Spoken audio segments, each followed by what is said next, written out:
Cari maklumat dan berita politik yang bebas, kupasan yang tepat, panas. Dapatkannya secara eksklusif hanya di Jom Channel.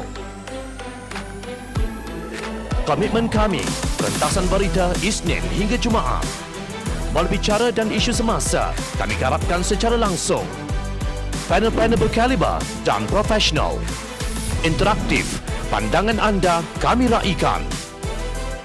Jangan lupa bersama kami di setiap hujung minggu dalam edisi khas mingguan. Jom Channel, moving forward, sharing a new experience.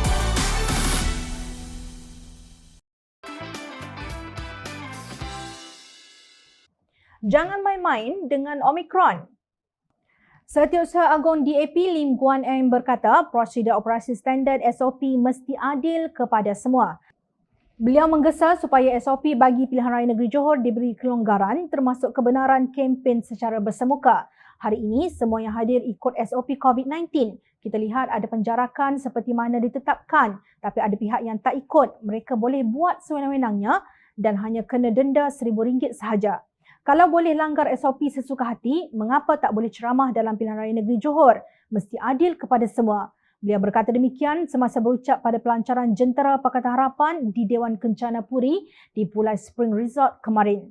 Jangan ambil kesempatan guna COVID-19 untuk halang pembangkang bersemuka dengan rakyat, katanya. Beliau menyelar tindakan kerajaan yang dilihat tidak konsisten berhubung penularan pandemik COVID-19. SOP serius apabila COVID-19 serius, SOP tidak serius bermakna COVID-19 tidak serius.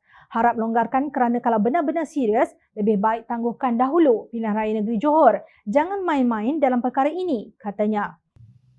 Serius SOP kalau COVID serius. SOP tak serius bermakna tidak begitu serius. Harap longgarkan. Kalau tidak benar-benar serius, lebih baik tangguhkan Pilihan Raya Negeri Johor. Jangan main-main dalam perkara ini.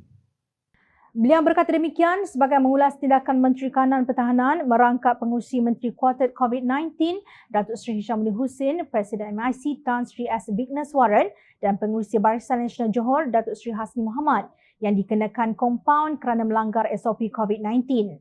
Dalam satu kenyataan yang berkaitan, Guan Eng menyeru agar Menteri Kesihatan Khairy Jamaluddin mengelak persepsi amalan 2 darjat.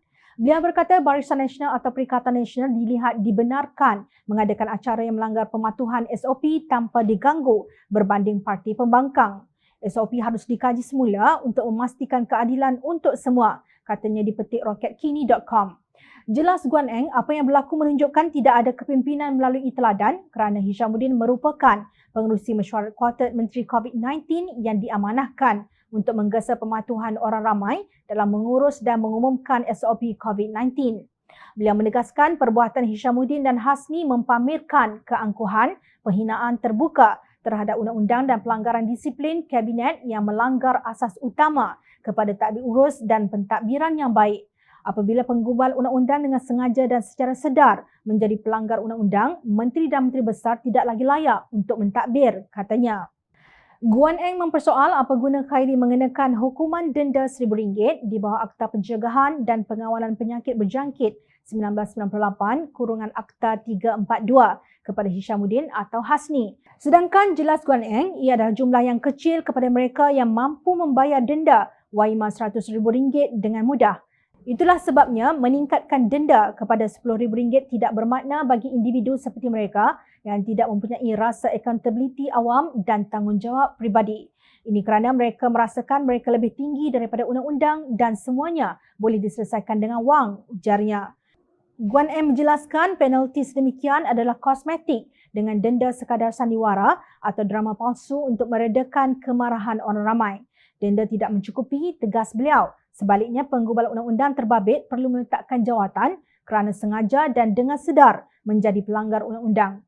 Adakah penganjur setiap peserta dalam perhimpunan MIC itu juga akan didenda? Soalnya.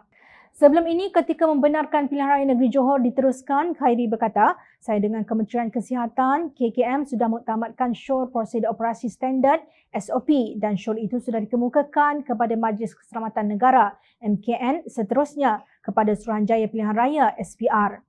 Pendirian KKM adalah memandangkan Omicron setakat ini tidak menunjukkan kesan yang teruk seperti Delta dan semua data menunjukkan kesannya tidak seteruk Delta. Maka PRN boleh diteruskan tetapi dengan SOP yang akan diumumkan kelak yang dimuktamadkan draftnya pagi tadi, katanya di petik media. Kalau Omicron tiada kesan teruk, maka tidak ada sebab kempen secara bersemuka tidak dibenarkan. Jangan buat SOP 2 darjat dan main-main dengan varian Omicron. Rakyat memerhati.